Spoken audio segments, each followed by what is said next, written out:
Hello,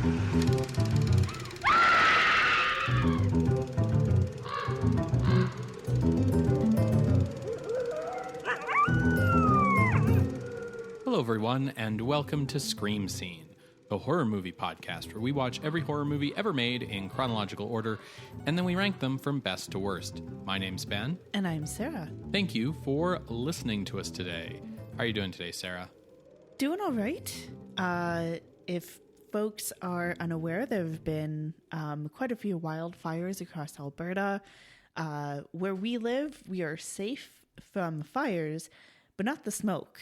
So if I sound raspy-voiced or clogged sinuses or anything like that, it's because of my asthma and the suppressive smoke. But otherwise, I'm doing all right. Ben, how are you? Yeah, if I sound kind of tired, same reasons. I don't know, it kind of sucks when it's really hot and you have to keep all your windows closed because outside it looks like, Vulcan. Right. Animated series Gotham City. Absolutely. Like when the air quality index is telling you that the current air quality is like above what the chart can say between 1 to 10, it's like it's 10 plus. That's bad. Yeah. You don't want outside looking like the Las Vegas scenes in Blade Runner 2049. Anyways, I'm tired. Hi, tired. I'm Sarah. Nice to meet you. I'm now more tired. You walked into that one. Hmm. Well, how about you tell us what we are watching tonight? Tonight, Sarah, we are watching a film called The Hypnotic Eye from 1960, which I had never heard of before this show, and I kind of wish that was still the case. Oh, no. It's just, this movie connected to so many potential Wikipedia rabbit holes, so many like research tangents that brought up really interesting things, but it's like, are they relevant to talking about this movie? But ultimately, the movie itself doesn't seem interesting enough on its own to talk about and not talk about these weird things it connects with. So like without these weird things, the context setting would be 5 minutes. But with them, it's 5 hours? Right. So I tried really hard in creating this episode and doing my research to find some kind of middle ground. So that's kind of me saying, listeners, if any of this sounds really interesting, like go do your own reading, like go do some homework. You know what I mean? Like do some extra credit work, come back, let us know. Grade you. That's right. Well, based on the research that I did, I am glad we are covering this movie because it is bringing up 2 things we've talked about before: regression theory, hypnotism stuff, and beatniks. Yes. So I guess I need to start with the, primary creative driver behind this movie, which is a guy named William Woodfield. So William Woodfield was an American magazine photographer specializing in coverage of movies and celebrities. He took stills and publicity shots. He was born in San Francisco in 1928, and he was a child prodigy magician. Amazing. And at age 18, he started writing a column about stage magic in Genie magazine,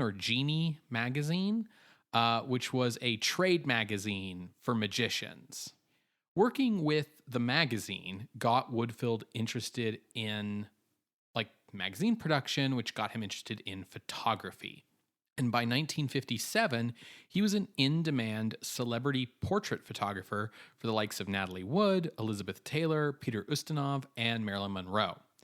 He actually did the famous poolside photo shoot for Marilyn Monroe that was done as publicity for her film Something's Gotta Give, which ended up never being finished or coming out.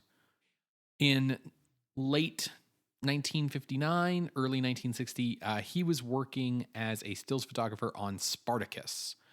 He actually worked while Anthony Mann was directing Spartacus, which was only for the first, I think, 6 days of the shoot when Kirk Douglas then fired him and had him replaced with Stanley Kubrick. But during those 5 days, Woodfield was driving out to like the desert where they were shooting Spartacus and driving back to LA every day. And while driving back to LA after a day on set, Woodfield found himself getting entranced by the white lines on the highway, a phenomenon known as highway hypnosis or white line fever. This is why when I was taught to drive on Alberta highways, it was like drilled into me that, look off into the distance, look like through your passenger side window, like every few minutes, just to kind of get your eyes off the road. So this experience of highway hypnosis gave him an idea for a movie where the only image would be a hypnotic white line and a voiceover would lull the audience into an hypnotic state. Okay. And basically, at a certain point, the voice would conduct a test to see if you were hypnotized or not. If you weren't hypnotized, you were instructed to leave the theater and go get your money back. And if you were hypnotized, you would stay in your chairs. And then the hypnotized audience would be told a story, like just by the voiceover. And then at the end of the film, they would be told that they had just seen the greatest movie ever made, as if the story they were told, they had actually seen it. And they would be left with the post-hypnotic suggestion, tell all their friends about it. Great for marketing. Yeah, so the idea here was to basically not make a movie. Yeah. And then trick people's imaginations into thinking they had seen the best movie they'd ever seen, and then making those people go out and do the publicity for them. Yeah. Yeah. So Woodfield took this idea to his agent, Charlie Block, who sold it to Allied Artists. It's sold? There was just one problem. Allied Artists wanted a real movie to go with the hypnosis, not just a white line. Yeah, they saw it as like a William Castle marketing trick. Yeah, but they weren't willing to actually put out the experiment of the white line hypnotic movie. Yeah. So they gave Woodfield an advance of $35,000, and he and his wife wrote the script. Oh my goodness. Allied Artists brought in George Blair to direct, an experienced director of B-movies for 16 years.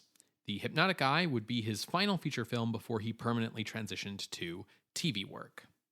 Woodfield's take on hypnotists was that they were all perverts who got into the business on the promise of being able to take over women.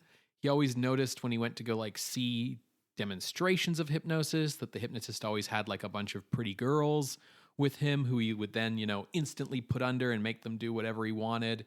So his take on why you became a hypnotist was you were some kind of pervert, basically, who wanted to take agency away from women to be skeezy. So he wrote the screenplay on that basis, as well as the idea that there should be some new shock in every scene to hold the audience's attention. He had a very low opinion of the resulting script, but it gave him a foot in the door to become a television writer later on. He wrote for a number of TV series. Most notably, he was considered to be one of the best writers on the original Mission Impossible television series. Interesting. He was sort of instrumental in changing the kinds of stories that Mission Impossible did, where a lot of the early missions were physical. It was break into a vault or find this secret information or whatever.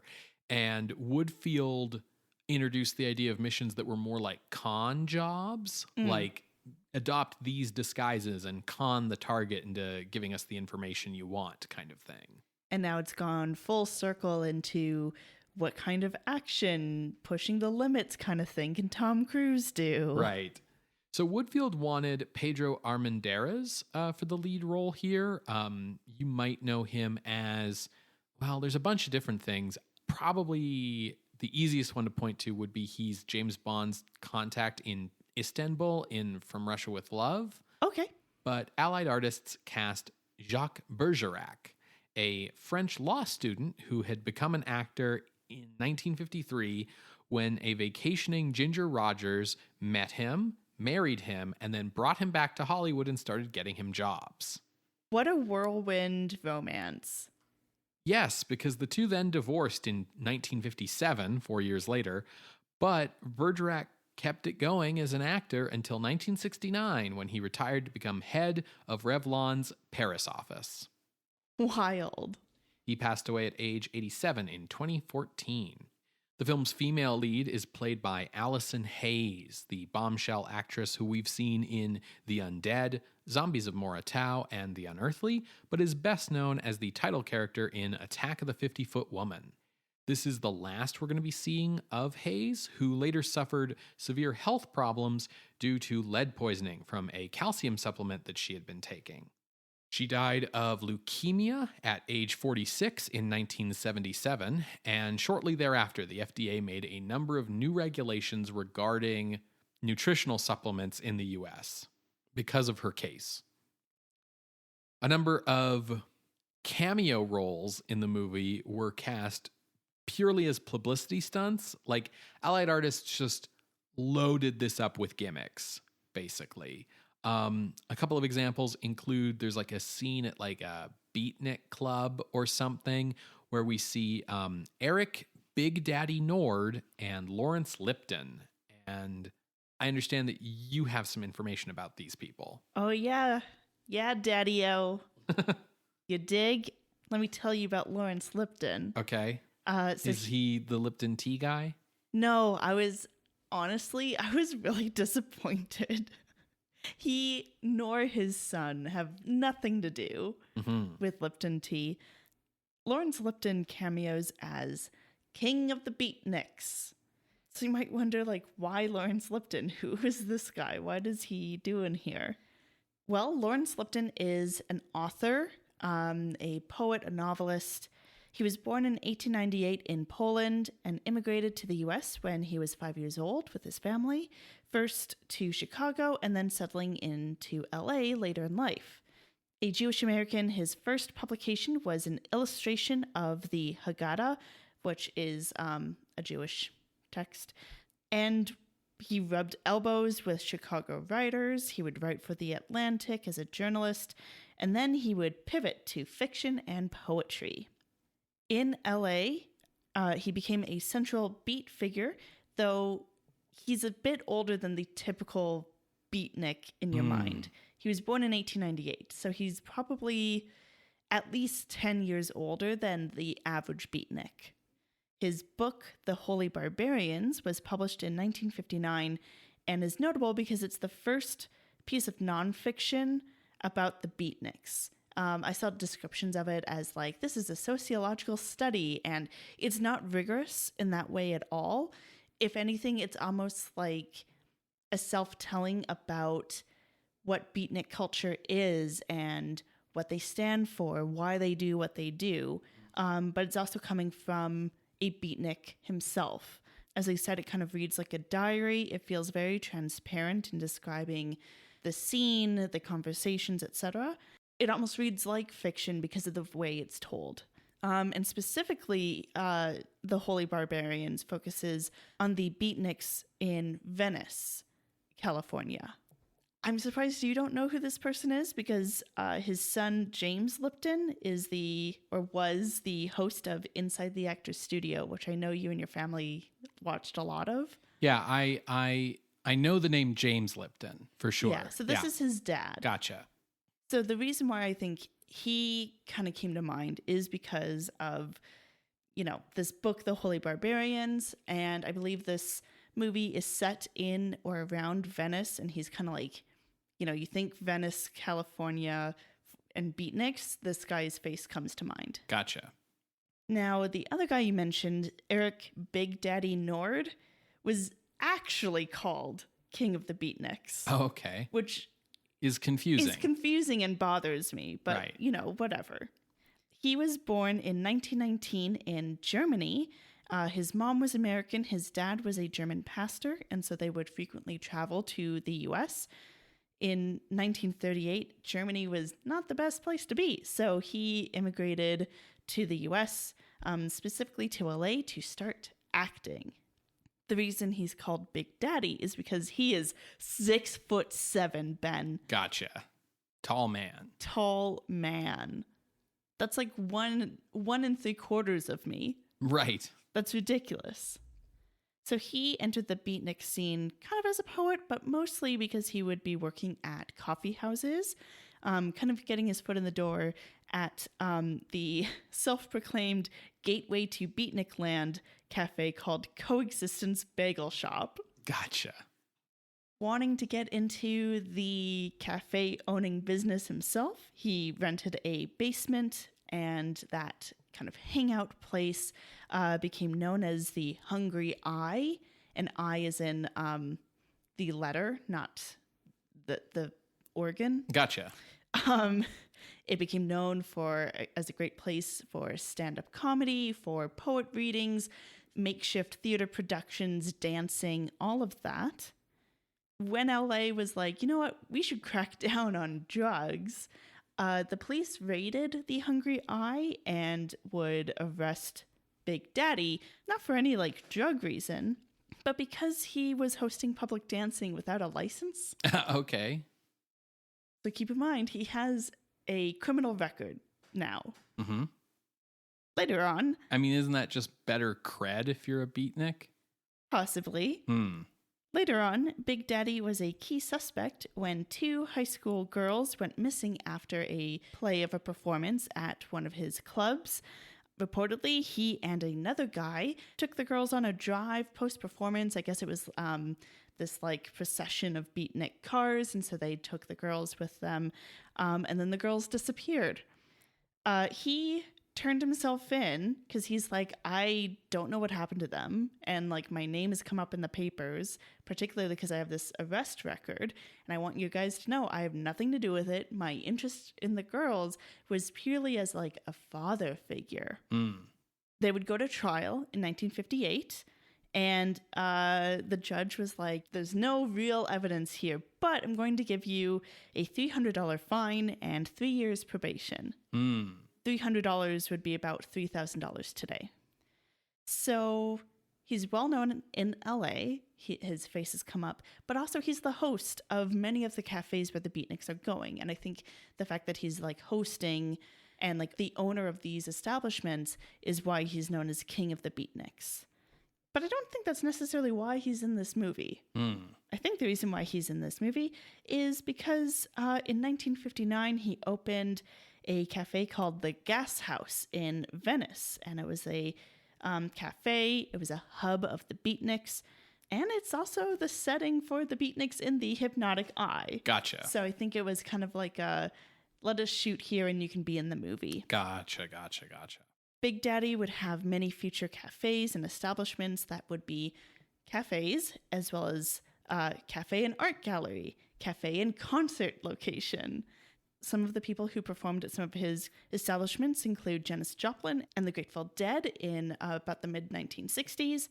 And he would continue that kind of business into the 70s, where his establishments became like meeting places for the underground comics crew. Ah, sure. So this is who Big Daddy is. Gotcha. Another figure who has a cameo in this film is Fred DeMara, who was a professional imposter. He has he though? He has a cameo role in this movie as a hospital doctor, so he's not like playing himself the way that Nord and Lipton one is. on TV. I get it. Right. So he's in this movie because a movie about his life starring Tony Curtis was being made at the time. So getting DeMara into the movie gave the movie more publicity. Fred DeMara's life would be a whole other podcast. He's like the Catch Me If You Can guy, but not like a different guy doing sort of the same thing, right? The movie about his life that came out in 1961 is called The Great Imposter. And Tony Curtis would later say that that was his favorite role, was playing Fred DeMara. Fred DeMara impersonated a lot of different professions. Like the list would be too long to even go into. But most notably, he impersonated a Navy surgeon during the Korean War. To pad out the screenplay of this movie that, you know, he had originally envisioned as just being a voice over a white line, Woodfield added audience participation scenes, kind of, coming from those William Castle gimmicks of the day, where the hypnotist character in the film demonstrates how hypnosis works, like in a standard hypnosis demonstration, and then tries to hypnotize the audience of the movie as if they were the audience at the demonstration. So Allied artists advertised this element of the film as saying the movie had been filmed in HYPNOMAGIC. Okay. But it was not a new filming technique. It was just basically the audience was given a balloon with an eye on it and then told what to do with that balloon while supposedly under hypnosis during the movie. And so to consult on this and make sure they got the hypnosis right, the movie brought on Gil Boyne as a hypnosis consultant. Ben, what is your honest opinion of hypnosis? I think hypnosis is a little bit placebo effect. So okay. I don't think it's real, but I think that it can work if you are someone who thinks it's real, which is sort of interesting because basically what I'm saying is that the power of suggestion will be really effective on you if you are a suggestible person. What about hypnotherapy? I don't think hypnotherapy makes sense to me. I'm not saying that it's not effective because things can be effective for different people for all kinds of different reasons, like the placebo effect. But my opinion on hypnotherapy is that I think you're going to make better breakthroughs with your patients if they are conscious and can remember the things that they've talked to you about. Great. Put a pin in those. So Gil Boyne was born Mark Thomas Gilboyne. Okay. One word, last name, in 1924. And I suspect he started going by Gil Boyne when he was in the Navy during World War II. And the reason I think that is because people would be like, hey, Gil Boyne. And then just shortening it to Gil or Boyne. And so I feel like he probably just went with it. After the war, he went to a psychoanalyst program along with other people. It wasn't just a single him out. And he found it very ineffective and very, very frustrating. Now, he had always been kind of interested in hypnosis and, sleight of hand kind of things. And he fell into being a stage hypnotist. And he was like, I think by using hypnotism, we could really enhance therapy methods. See, this is a big part of why I'm not a big believer in hypnotism is because other kinds of medical practice, whether it's surgery or counseling or whatever, don't also have a version of them that's done for tricks at vaudeville shows. Yes. So, yeah, he's these doctors don't know anything. Hypnotism is the way to go. So he goes all in into studying all he can about hypnosis. He would eventually apprentice under and then work with a guy who was the leading person in hypnosis, Ormond McGill. He's known as the Dean of American Hypnotists. And together they would work on a book in the 70s called Professional Stage Hypnotism.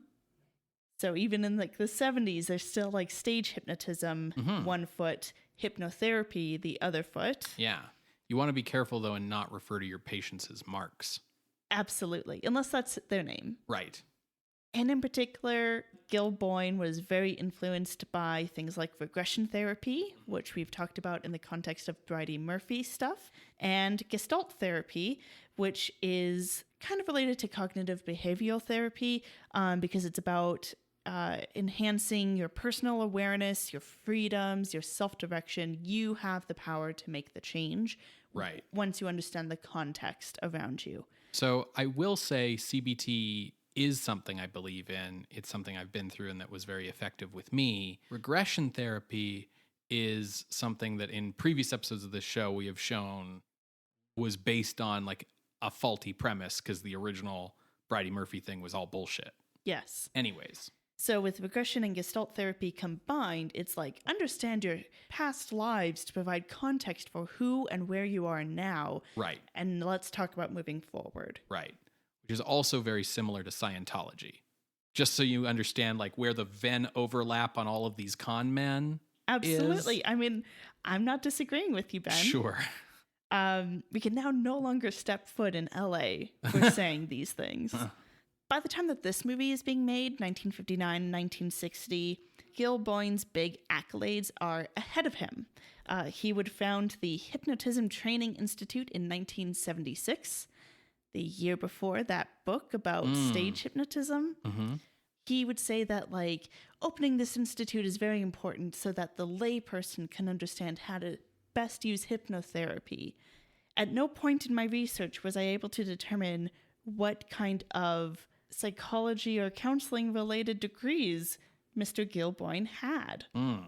His big book would be in 1989 called Transforming Therapy. He would do a ton of stuff in hypnotherapy after this, including founding a publishing house that would exclusively publish these things. But like, that's all ahead of him, including working with Hollywood stars like Sylvester Stallone and Dolly Parton. He would also work with Olympic athletes and the American Green Berets. So at this point, I think it's like, oh, hey, you are experienced with stage hypnotism. You're coming with us into this movie for being a consultant. Right. But that interest in hypnotherapy is there for him. So I think he would be excited to work on this movie. Sure. William Woodfield, this photographer who decided to make a movie where you were going to hypnotize the audience into thinking it was a good movie, like, just comes off as like a step removed from a con man. Yeah. The problem is that Allied artists are the ones who got the last laugh and ended up conning him into actually having to make the movie, right? But The Hypnotic Eye was shot in 12 days for $365,000. And apparently, like, no one on set really took things particularly seriously. They ended up doing like a lot of different kinds of shots that like you weren't supposed to do in movies because Woodfield, as a photographer, thought they would be cool and like told the cinematographer to do them. So they were just kind of dicking around. I mean, that's how Citizen Kane got made. Sure. The film premiered on February 27th, 1960. And at the premiere, like at the theater it premiered at, what they did was they would have the movie play all day. And between shows, you know, when they were respooling up the projector or whatever, Gil Boyne would do stage shows at the theater in between. Yeah, that tracks. So at the time, Woodfield felt that the movie was losing publicity and not doing as well as it should because of, like, in his opinion, Carol Chessman, who was being considered for an 8th stay of execution after having been on death row since 1948.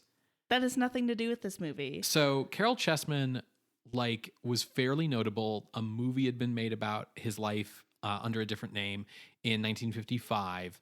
He was, like, I think at the time, one of the longest, like, people to be on death row. He had been convicted in 1948 of 17 counts of robbery, kidnapping, and rape.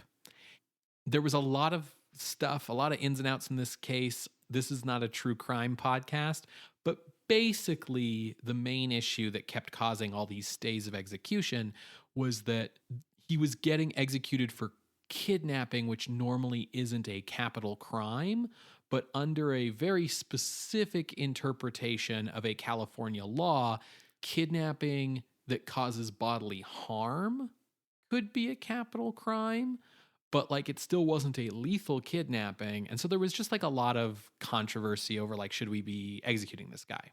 So Woodfield's like, okay, whether this guy is going to get an 8th stay or not is in the news a lot, and it's taking headlines away from the Hypnotic Eye. So Woodfield contacts Chessman's lawyer, and he's like, hey, I have an idea. I've got Gil Boyne here, this hypnotist.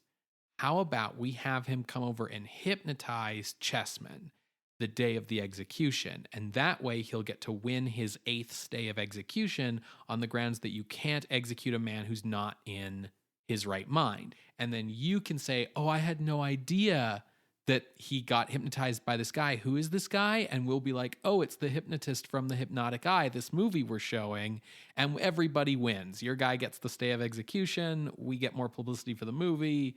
And Chessman's lawyer was like, yeah, man, I guess it can't hurt. Terrible lawyer. And Chessman's lawyer also was like, oh, he definitely did it, by the way. This is what he told Woodfield. Like, Woodfield was like, did he do it? And he's like, yeah, absolutely. The guy's a jerk.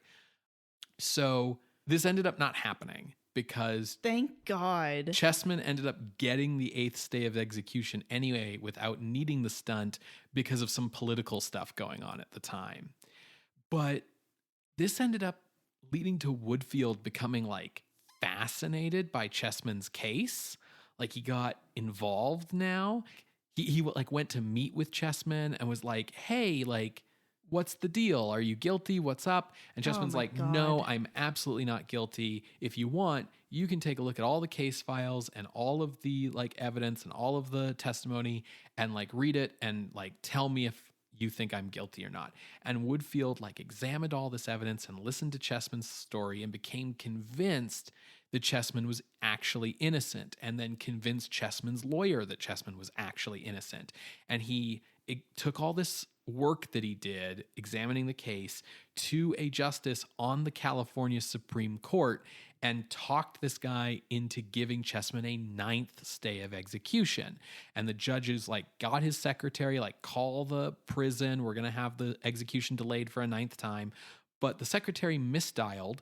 The phone call went to a different department at the prison, who then redirected the call to the execution chamber, who then got the call while Chessman was being executed. Oh my God, Ben. And so Chessman was executed, and Woodfield ended up taking all of this and writing a book on the matter, which he called The 9th Life, which ended up becoming the work that he was actually most proud of at the end of the day. Even with all these other screenplays on TV shows that he did later and all of his famous photography work and everything else. Even over this movie? Oh, he thinks this movie's a piece of trash. Yeah. Oh my God. That is really upsetting to me. Because I don't believe in the death penalty. So, anyways, okay. So yeah, Woodfield thinks this movie's terrible. Funny enough, the National Film Review magazine, in naming the best films of 1960, included this film on the list. And Woodfield was like, why? You cannot put The Hypnotic Eye on the same list as Spartacus. This is nonsense. He was like, why though? Yeah. So maybe this movie's good, actually, if it's up there with Spartacus as one of the best movies of 1960. All right, well, let's find out. How are we watching this? You can get The Hypnotic Eye on DVD from the Warner Archive Collection, and it is available online to rent through iTunes. Well, folks, hopefully you can find a copy to watch along. You're going to hear a brief musical interlude, and when we come back, we will discuss The Hypnotic Eye from 1960, directed by George Blair. See you on the other side, everybody.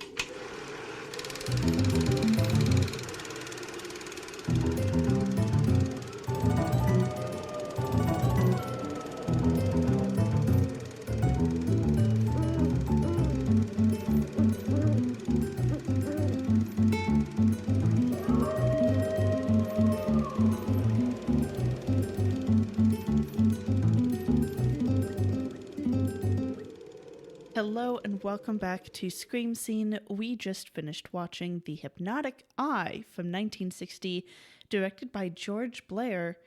Ben, first thoughts? It's not a horror movie. It's not a good movie. Yes, that's true too. This was really interesting because normally with some of these movies, it's been like, well, that's not a horror movie. It is a monster movie though. And this, I don't know what this is. A gimmick movie? It's a pot boiler. Like it's kind of like a thriller. Like it's the kind of story you could maybe see on like TV. Like if you had like a cop show that was about the adventures of Sergeant Kennedy and Dr. Hecht, and like them, they solve, like, most of the time it's like regular crime, but like for one episode, the writers were running out of ideas, and they were like, what if we did something really wacky? Like when CSI like arrests like a video game criminal or something. You know what I mean? Like that's to me like what this was the most like. Like this was a very dragged out episode of television with like a few things in it that you couldn't put on TV. Sure. Yeah, I did. This is looking way ahead, but I did come up with a range if we did decide this was a horror movie, because I was so torn because we'll get into the discussion. Let's get into the discussion later. Sure. Let me tell everyone what happens in the movie. Okay. Namely that we have a very ineffectual detective that the movie wants you to think is very effectual. He is not. So the film opens with a woman kind of washing her hair, whatever, and then she sets it on fire at the stove, seemingly accidentally, but also kind of on purpose. It turns out this is the 11th woman to be a victim of self-mutilation. This is like a strong opening. I do want to say, like, the movie starts strong. Yeah. Now, don't worry, because Detective Dave Kennedy is on the case. He is stumped. There's a reason why it's been 11 victims. Sure. He's not a very good detective. No. And he's like, man, what's going on in these women's minds? Because one, in her mind's eye, she thought that this metal fan was, they call it a vibrator, but what they mean is like a facial massage machine. Or do they mean a vibrator? They call it a vibrator. Yeah. They do call it a vibrator. I'm just saying that like most vibrators of this period were, you know, sold as like a foot massage machine or whatever, right? Well, this woman puts her face on it. Yeah. Turns out it's actually the metal fan, so it gets chopped up. There's another case of a woman drinking lye, so she can no longer speak. Yeah, she thought it was coffee. Yeah. So he's like, what is going on in these women's minds when they're doing this? He's completely stumped. And he goes to see his friend, Dr. Philip Hecht, who is a police psychiatrist. And he basically is like, you know, mulling the case over with this guy. And then he also shares that, like, yeah, my girlfriend, Marcia, has been like feeling kind of neglected as I've been working this case. So I'm going to take her and her friend Dodie out to see this new hypnotist in town called the Amazing Desmond. And Dr. Hecht, Phil, as I will call him, Phil is like, oh man, those stage hypnotists giving us real hypnotists a bad name, because like hypnotism is like a valid form of therapy, but they just use it for cheap tricks and they are dangerous. Dave thinks it's all baloney, but he takes Marcia and Dodie to see Desmond anyways.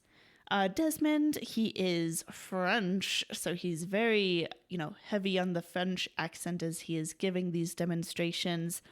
The first few demonstrations are like these men on stage who, you know, bark like a dog or think it's really hot or something. And Dave's like, oh, these are stooges. Like, they were plants in the audience. Next, for his final demonstration, Desmond calls up for looking for 3 young ladies. Now, his assistant comes out at this point and kind of nods at which one Desmond should choose, and Dodie happens to be one of the women. And in fact, she's brought up along with 2 other women who they basically do light as a feather, stiff as a board. Yep. But Dodie gets hypnotized, and you see that he's like whispering something in her ear as she's hypnotized and floating. After the show, Dave is like, oh, it's all baloney. You were just like playing along, weren't you, Dodie? Like, A, she was floating. How is she playing along? Anyways, B, Dave is like hounding her, but so is Marcia, being like, no, you were really hypnotized, weren't you? And Dodie is clearly like a little overwhelmed. And she kind of gives them the slip. She's like, yeah, I'm going to go home. She goes to go into a taxi, and then as soon as Dave and Marcia are out of sight, she then decides not to go into the taxi and goes back into Desmond's dressing room. Next, we see Dodie at home. She's washing her face with acid, and she has become the 12th self-mutilation victim. And Dave is stumped. Dodie doesn't remember anything. She says she was alone. She was like home washing her face, getting ready for bed. She doesn't know where the acid came from. She has no idea what was going on. Marcia, however, is like, well, what if she was hypnotized? And Dave's like, well, that's baloney because hypnotism isn't real. So that can't be the case. And she's like, yeah, but she didn't feel any pain. And we've established in the context of this movie that hypnotism is an anesthetic. I don't believe it actually is, but in any case. And we saw she was hypnotized earlier. And Dave's like, no, because she was just playing along. That can't be a lead at all. And Marcia's like, well, I'm going to go back to the show and see for myself. And he drops her off to go to the show. This time, Marcia gets picked and she fights against the hypnotism. So she's kind of like aware of what's going on. And she knows that Desmond has asked her to come back to his dressing room at midnight. Now she tells this to Dave and Phil, who, by the way, is like, Phil is the most interesting man in the world in this movie. Yeah, every time they go to his apartment, like he has this like swanky apartment. He has this like big fluffy cat. He has like... That's actually a dog, Ben. Oh, he has a big fluffy dog. He's got a piano. He sits around in like kimonos, like with his like hairy chest and medallions. Like, who is this guy? The world's most eligible bachelor. Yeah. But he only has eyes. For science. For science. Prime science.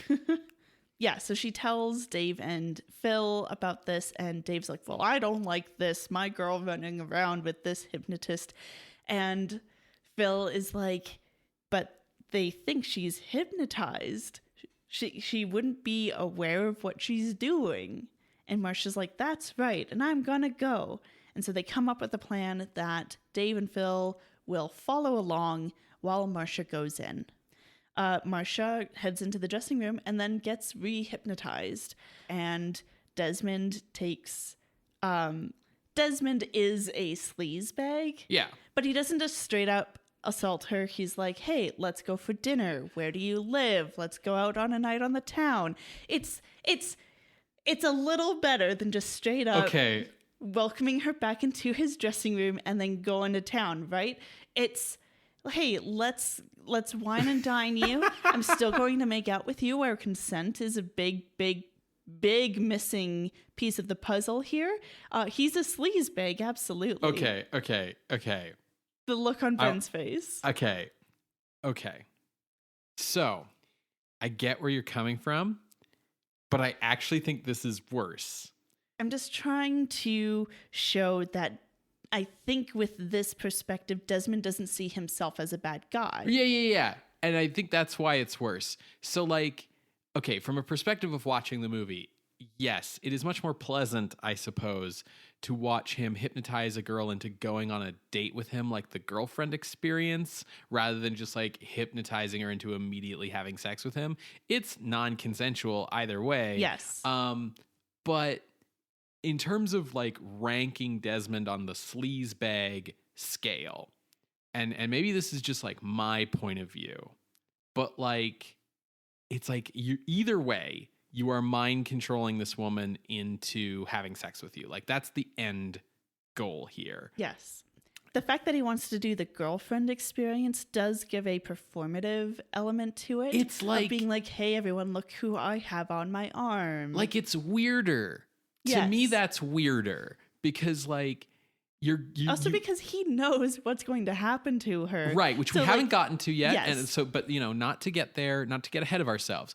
I just want to like lodge that I think that mind controlling a woman to have sex with you is sort of at least like straight and to the point.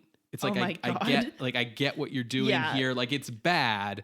But like, cool, like you have some, like mind controlling her to go on a date with you and go dancing and go to a restaurant and spend money to like get nice food and like wine and dine her while she's still under hypnosis and then have sex with you is almost like weirdly self-delusional to me, where it's like it feels like, no, you're not actually hypnotized. You're having a great time. Right. Like it's really weirdly like, as if like thou doth protest too much, like as if he's trying to convince himself he's not a sleazebag because no, see, I took her on a nice date first.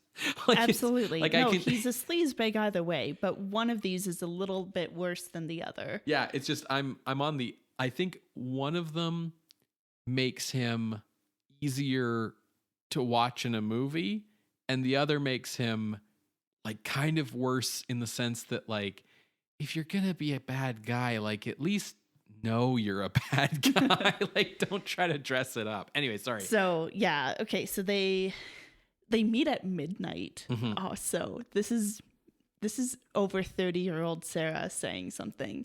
They meet at midnight. They go to dinner. They go to the Beatnik Club. Right. They keep going out, dancing, whatever. And I'm like, what time are you coming home? You've been up for a really long time. You've had a very emotional day because your best friend self-mutilated herself last night. Yeah, she's Like, hypnotized. It's fine. No, but it's just like, how do they have the energy? I guess at the Beatnik Club they have some coffee. Yeah. Also, Wikipedia is incorrect. It lists Lawrence Lipton as King of the Beatniks. The actual casting list in this movie is Big Daddy is King of the Beatniks. Right, which is what he was called. Yes, exactly. But Wikipedia is wrong. I just wanted to call out Wikipedia for a quick moment. Sure. Lipton does give a little bit of a poem, a beat poem. It's bad. It's bad. So I hope he didn't write it. Yeah. But he sure did perform it poorly. In any case. So they're out on the town. They go back to her place. Waiting at her place is the assistant, Justine. And this is Allison Hayes. Yes.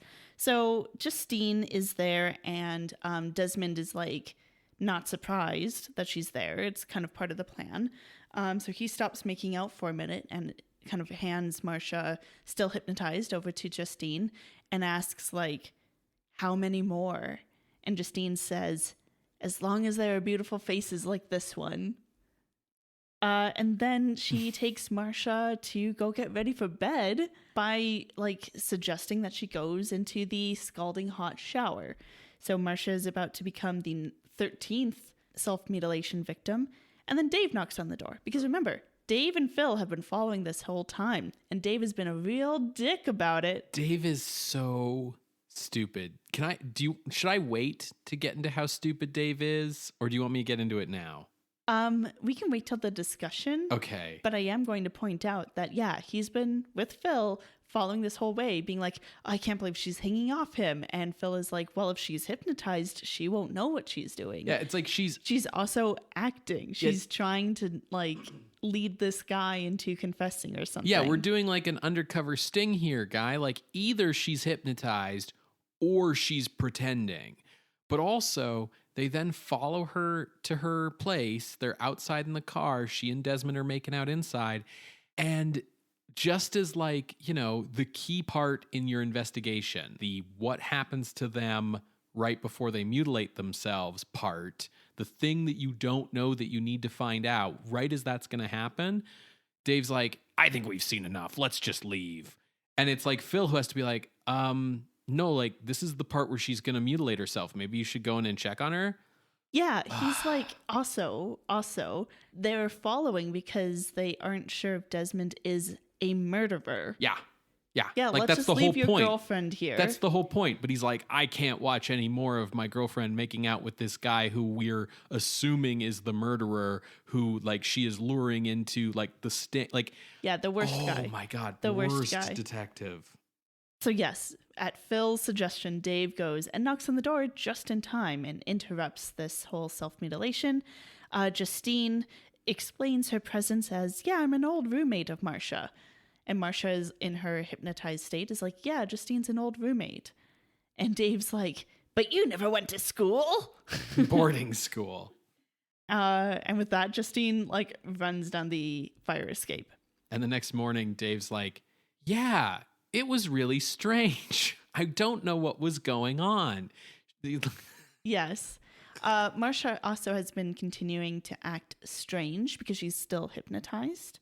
And it's Phil who, again, is telling Dave, like, well, what are you going to do next? Like, it's pretty clear that, like, Justine's involved in some sort of way. Also, Dave was at the show. Mm-hmm. He should fucking recognize Justine as the assistant. Yeah. Like, this is like me opening the door and, like, 7 of 9 is on the other side of the door and me being like, who are you? I don't recognize you. Aren't you some sort of like politician's wife or something? Anyways, so Dave's like, yeah, I think I'm going to go talk to the 11 other victims and see if they've ever been hypnotized, if they have ever seen Desmond's show, and if they know someone named Justine. All of them say no, which is weird because he knows that Dodie was at the show. And she's like, no, I've never been hypnotized. I don't know who Desmond is. Who's Justine? Dave's like, I don't understand. How could they all say no? And Phil has to be like, because they were hypnotized not to remember. Like, Dave has to be reminded that hypnotism exists every 5 minutes in this movie. Yeah. Also, the fact that it took until now for Dave to think, what if I interviewed all the victims to see if they had something in common? Anyway. And I mean, someone might be like, well, they don't remember. But it's not like someone didn't tell a friend that they were going to go see Desmond. They might have gone with someone else. So one of them is married with children. So the husband would presumably know that she would have gone to see the show. Yeah. Honestly, when Marcia first brings up her theory, before we even do the sting operation, I'm sitting there being like, cool, interview all the victims to see if they went to go see Desmond. And if that's true, then there's something to Marcia's theory.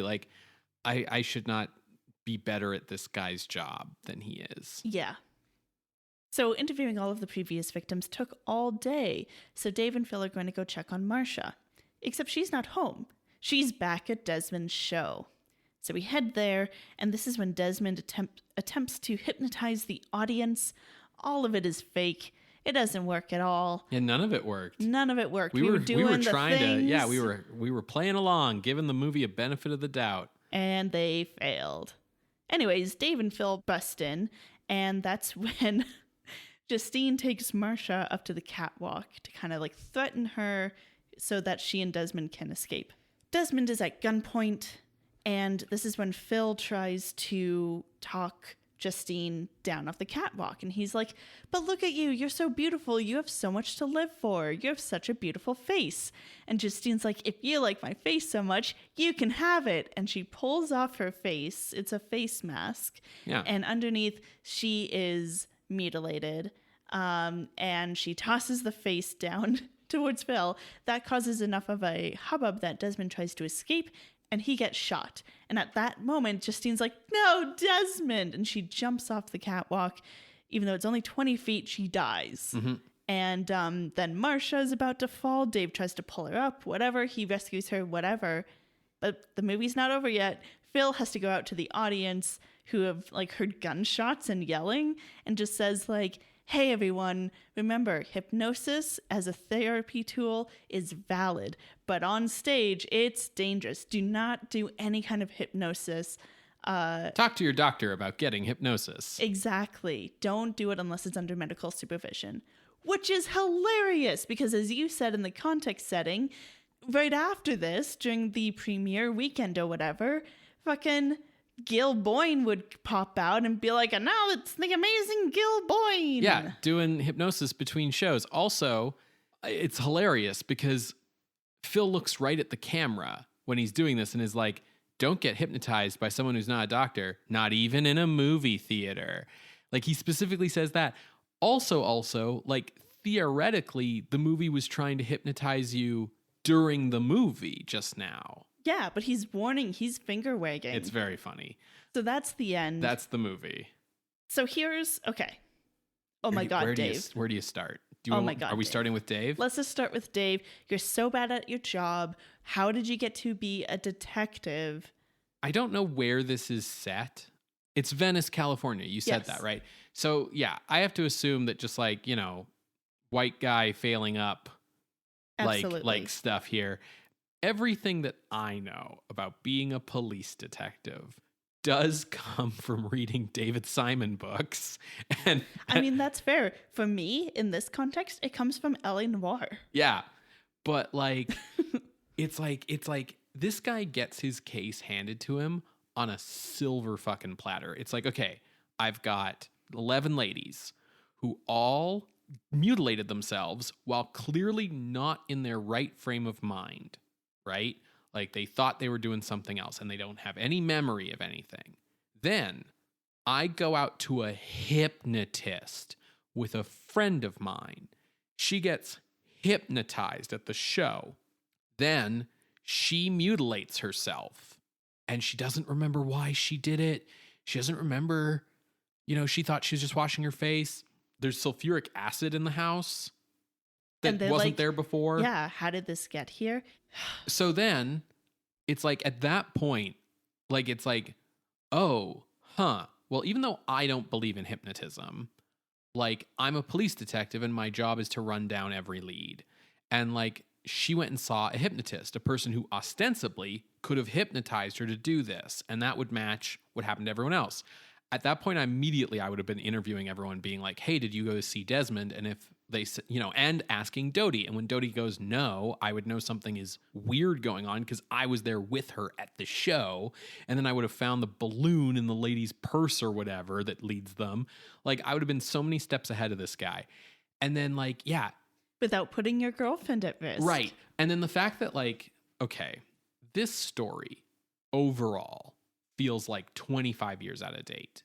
Yes. Like if this was a movie from like 1937, like I wouldn't be surprised kind of thing, because the whole structure of like, well, gee, I'm the hero, but I'm a fucking moron and I don't fucking have any open mind for anything.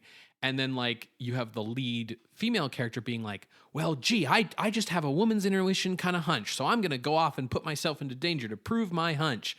It's like, why isn't she a spunky girl reporter? Like, this is like, yeah. I mean, we don't know what Marcia does. No, we don't. The movie doesn't care. So, then they put Marcia in danger. And the whole time he's just like, as if he doesn't remember what the plan was. What undercover operations are. He's like, I can't believe they're dancing together. And it's like, before they figure out that like, Justine is kind of the one pulling the strings and she's getting Desmond to do this so she can get revenge on pretty people for being pretty or whatever. When they first find out that Justine's involved, when he's like, oh, she was in the apartment, they're like, but what could Justine's role in all of this possibly be? And it's like, he needs someone to plant the stuff, like the sulfuric acid and stuff. Like they need someone in the apartment to plant the stuff. Yeah, guys, he's it's given, not hard. He's given every piece of this puzzle on a silver platter and can't put it together. I mean, okay, so you and I had solved it 15 minutes in. Yes. Because the movie doesn't try to hide it from you. Fair. Like, it shows Dodie going to see Desmond. Mm-hmm. So it's very cut and dry. But then the movie also treats it like it is a real mystery. Right. So when the audience already knows the answer, you can still show the heroes figuring out the answer. But you need to kind of speed up the process because otherwise you make the heroes look like morons because the audience is just sitting there being like, yeah, it's the villain. In an example of a story where the audience knows the answer to the mystery, Columbo. Yeah. So here's the thing about Columbo. Columbo's not actually trying to solve the mystery either. When you watch Columbo, it's pretty obvious that like Columbo kind of knows who did it really early on. If he doesn't immediately suspect, he does after like the first few scenes. And what he's doing is he's trying to find the evidence to prove his theory or like get the bad guy to like slip up and tell him something to prove his theory. But he's not actually like, gosh, who did this? Yeah. And like one more thing. Yeah. You can have a lot of dramatic irony. Yes. In the context of like a film or a TV show or whatever, when you know the answer and you're like, oh, well, he get the guy. Yeah. And there's none of that in here. The longest bit of like investigative work that we don't really need to see because we already know the answer that could have been like skipped over. I understand why it's here. It's the only part of the movie that has any horror element, which is going to see all the previous victims. Because basically the horror element in this movie is the disfigurement on the women and the like makeup effects on the various disfigured women, which are okay. This is why I was also like, is this just a bad horror movie? Because, yeah, the special effects, like the makeup, for the most part, it looks like oatmeal and plaster on women's faces. Sure. It's a little like paper mache. It's a little like really easy, kind of like... Yeah. Very simple Very makeup. not good. The best one is probably the woman who is blinded. And I suppose Dodie when she's wrapped up. Right. I think that's pretty effective. But the horror is looking at these people. Like, didn't we cover something like that in Freaks back in like 30 years ago now? Like, I feel like horror has advanced so much more than just being like, oh no, look at these poor women. That's why I think this isn't horror. Yeah. Right? Like, it's why I think this is like, you know, essentially like a cop thriller kind of mystery movie-ish. And like why I use the word pot boiler, because like these are horrific scenes, but like it's really like just using shock, gross out stuff for like shock value. And it's only really shocking if you're not in a horror movie. If you get what I mean. I can see what you mean. Like, especially because like the movie also has like nothing to say or show when Justine shows off her face. Like it's not any worse than, I mean, like I feel like the effects are worse, but like it's not any like more horrific than the other women. The movie, it's not about this topic. It's just a motivation, right? It's like, oh, this is why Justine's doing this, right? That's why, like, to me, if you cut out like the 3 or 4 complete Desmond performances that we get in this movie to pad out time, and you kind of maybe soft pedaled the mutilated faces, because I don't know if you could really show that on TV in 1960 and not get phone calls from people upset about their kids getting nightmares. If you kind of soft pedaled that and cut out the flab, like this feels like, you know, like a CSI episode or something, you know what I mean? Like a cop drama show from 1960. And it's like, oh, we're going after the hypnotist and like whatever. And you know, it doesn't matter. We don't have anything to say about the topic of like women's beauty and the way that like women feel pressured to be beautiful all the time, and how that can like really, you know, drive someone to extremes. It's just like, oh, and that was her motivation. Yeah. The movie doesn't do this, and this is also like a gross thing to do, but you could go the route of like, oh no, foreigners are going to take your girl, with Desmond being so conspicuously not American. Sure. Yeah. I mean, the movie doesn't do that. It doesn't come up. Exactly. It doesn't do it. And it would be gross if it did. But we have seen that route taken in horror movies. Sure. So here's the thing. Bad movie, but like it's not bad enough to be fun. Yeah. So we found ourselves just like yelling at the TV, yelling at Dave. Yeah. It's just boring and predictable, right? It's a very like connect the dots kind of script, which I mean, you know, this guy Woodfield had never written a script before this. So the fact that it's just kind of like pieces of story that you've seen in other places. And he also wasn't like taking it seriously and was just kind of like, let's put out some crap. Like, you know, so I'm not surprised that it's kind of formulaic, right? But yeah, man, like Dave is so dumb. And he's also just like not a pleasant person to be around. No, he's a misogynist in like that casual 1960 misogynist way. You know that thing in modern TV shows where the lead character is an asshole, but you have to forgive him for it because he's a genius? Yeah. It's like that, but he's not a genius. He's a moron. So if House was an idiot doctor. Right. Yeah, like exactly. Like if someone came into House and was like coughing and sneezing everywhere and like couldn't breathe, and Dr. House was like, gosh, I have no idea how we're going to figure out what this is. And then like one of the other like assistants was like, do you want to take his temperature? House was like, oh, wow. Yeah. What an idea. Like, yeah. Like, it's so bad. He's so dumb. I regret watching this. So I know that there's a couple movies coming up that deal with like, oh no, woman without a face. That's a movie that's coming up. Have you seen the Eyes Without a Face or whatever? Yeah. Do you see anything that would tie this to that, to at least give some kind of credit, like something to this movie? No, not at all. Okay. I'll tell you why in a little bit, but like other than just the sort of, you know, very basic connection of disfigured women, which like disfigurement as like a horror trope, like, you know, if we expand it to include men, like goes back. It goes back to Phantom of the Opera. Yeah, exactly. And so this movie's not doing anything with it to make it horrific, really. Yeah. It's shock scares, right? It's like, oh, wow, did you catch a glimpse of the scary face?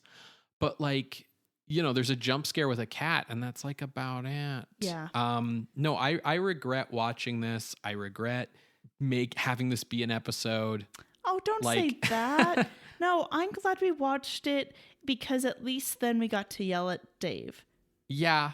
It can be cathartic to yell at a movie screen. Yeah. And I think also it was kind of silly to try to be hypnotized by a movie from 1960. That's fair. Yeah.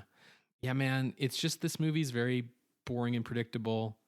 It's fine for like the level of effort I know people didn't put into it. You know what I mean? Like Sure. But I think I would have been into the white line on the screen hypnotizing me into thinking I'd seen the greatest movie I'd ever seen. Sure. The movie doesn't even try to hypnotize you into thinking it's good, which was like the whole point of the movie. I do just want to say, in the context setting, you said that like the guy who wrote this was a photographer, and so some shots in this movie kind of break the traditional rules of filmmaking because he's thinking about it as a photographer.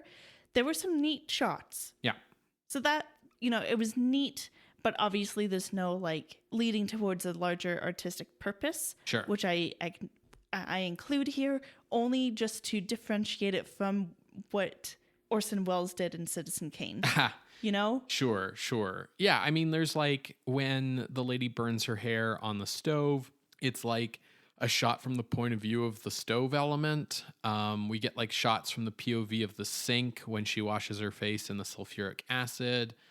Yeah, like it's not poorly shot. It's not like really at the end of the day poorly made. It's just like very boring and predictable. It should have been an episode of some TV show. Well, folks, if you haven't already guessed, we will not be ranking this movie. Nah. But if you do want to see the list and see what has ranked, you can head to screamscenepodcast.com and you can find the full list of episodes there. Scream Scene updates every Wednesday on Apple Podcasts, Google Podcasts, SoundCloud, and Spotify. You can subscribe to the show using our RSS feed. You can help the show out by leaving us a rating or a review or telling a friend about the show, whether that's online or in person. Word of mouth helps us grow our audience. You can also help the show out by heading over to our Patreon, where you can help support everything that we do here at Castle Scream Scene. You can join up for as little as $1 a month. Patrons at the $5 and $10 level get access to regular bonus content. Patrons at all levels get to vote in our polls for horror-adjacent bonus episodes. So if you like the show, want to help us out, want to support what we do, head on over to patreon.com/screamscenepodcast. So Ben, next week is going to be one of our horror-adjacent episodes. It's going to be Zombies on Broadway. Yes. But the poll for June hasn't come out yet. Yes. Do you want to tell us what we're going to be watching for horror-adjacent for June? Tune in to our Zombies on Broadway episode, where I will have a special announcement about our horror-adjacent bonus episode for June. Beautiful. So that's what we're doing next week. What is our next regular horror episode? So this is why I know that this movie has no influence on Eyes Without a Face, because our next regular episode is Eyes Without a Face. Yeah, there would be no time. Exactly. Yeah. Okay, cool. I'm super excited about it, though. Eyes Without a Face is from France? Correct. So it's not even a case of like there was something in the water. No, yeah. It's straight up just like no relation. But I'm going to be really excited to see like a good horror movie that's like in the Criterion collection and that like influenced Guillermo del Toro, and like it's just gonna be really nice to see a good movie, Sarah. Absolutely. Well, we will see you then, creatures of the night. Bye. Bye.